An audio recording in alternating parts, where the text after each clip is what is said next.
YouTube, what it do, loved ones? You know the motto. If you can, after the story, go over there, hit us with a like, which is the thumbs up, and that'll let us know we sending our stuff. Today, we on the edge with BJ APB, and he gonna send us on one today. You got the floor, loved one. Alright, peace and blessings to everybody. Today, this story is a touching story. This story is about a true warrior. That true warrior is the homegirl, little Tippy from Six Deuce Brim, rest in peace. I met the homegirl Tippy back in I think it was 87 or 88. We was in juvenile hall. And Tippy was the type of person, every time you seen her, you always seen her, she always smiling. And she was tall, skinny, dark-skinned, had a beautiful smile that light up the room wherever she went. And Tippy was well loved by everybody that knew her. What caught my attention about Tippy was always down to do whatever. When I got to Ventura, YA School for Boys and Girls, little Tippy was there. Her, the homegirl Big Bird, the homegirl Lil Yo-Yo. They was all there, and my homegirl Trey K, rest in peace.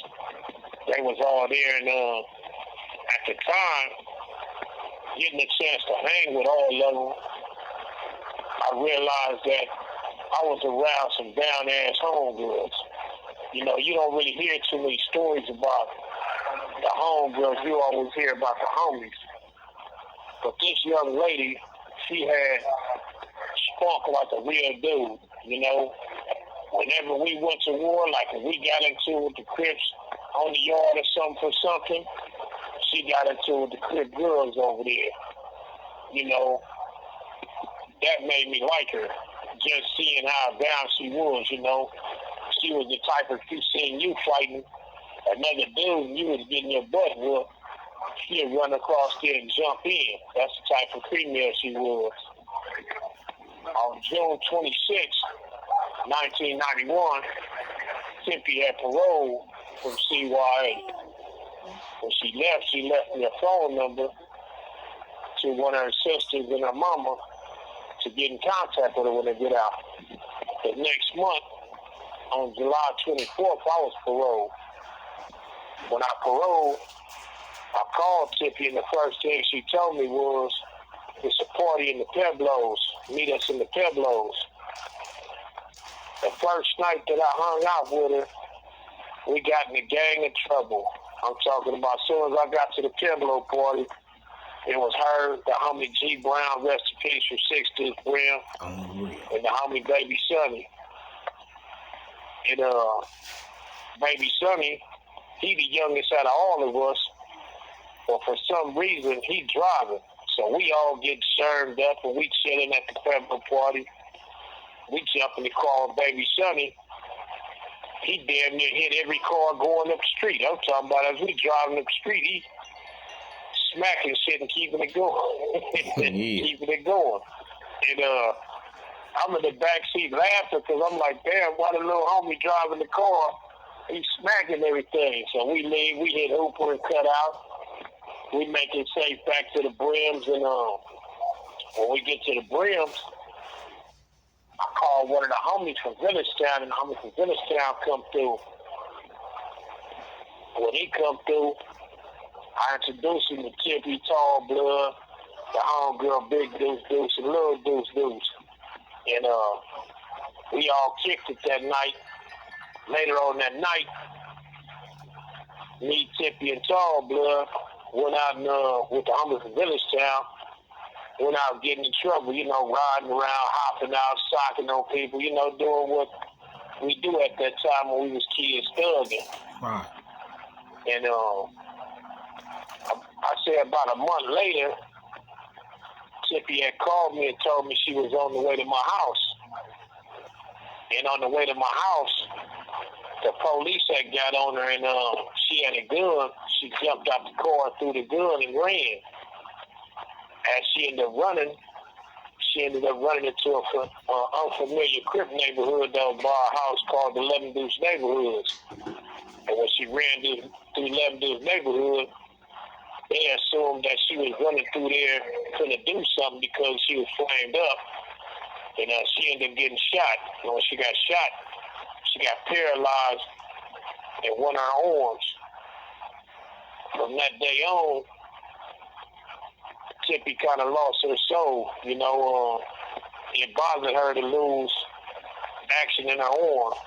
And every day she used to want to go and just put work in. She was like really hurt behind losing her arm. So every day she used to be rubbing on her arm. We'd be kicking it, hanging out, and she'd be rubbing her arm, and you could tell like it was bothering her because she'd be in deep thought. So one night, I blessed her with my presence and told her I know you're feeling some type of way, homie. The only way you're going to get it out your system, we got to go get this money first, then we're going to do what we do.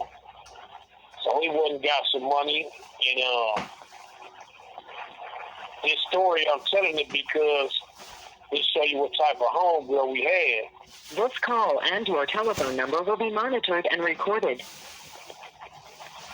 It was a situation where Tippy had walked up on a dude and told him straight up, he was trying to get at her. And she told him, with a smile, go and break yourself. The dude thought she was playing, and he didn't know she was paralyzed because she had took her sling off and had her arm hanging down. Dude act like he was going to get a homegirl a problem. So the homie from Village Town pulled the car. When he pulled the car over, I jumped out to assist him. Dude see me get out the car, he go and give her the money and take off walking down the street, and she come get in the car and start laughing. I'm looking at her like, man, the homegirl sick, she doing stuff by herself. She don't even need no backup. She just burnt. And after that, we hung out a few more times, and then I subsequently went to jail for stealing a car. I stole a car and stole some music, and then was riding around in the car a little bit too long, and one of my neighbors that called the police on me told the neighbors that I'm riding around in a Lexus. At the time, Lexus was new, so she knew I didn't have no money to get no Lexus, and she called the police on me. I go to jail for the Lexus. While I'm in the county jail, I happened to call Tippy's house. And when I called Tippy's house, her sister answered the phone, accepted the call. And when I asked for her, she had told us that Tippy had been killed. And right then and there, I hung up the phone after I talked to her and told her I'd be keeping in contact. I hung up the phone, and I sat there and cried, man, because Timmy was she was like a sister to me. And I told all the homies in the holding tank, and at the time, somebody had lied to us and told us it was the 60s that done it. So when we found that out, it was a bunch of YGs in the holding tank, it was about 30 of us. So every day we started going up out the holding tank doing dirt to the Crips when they didn't have nothing to do with the situation. Later on, we found out, she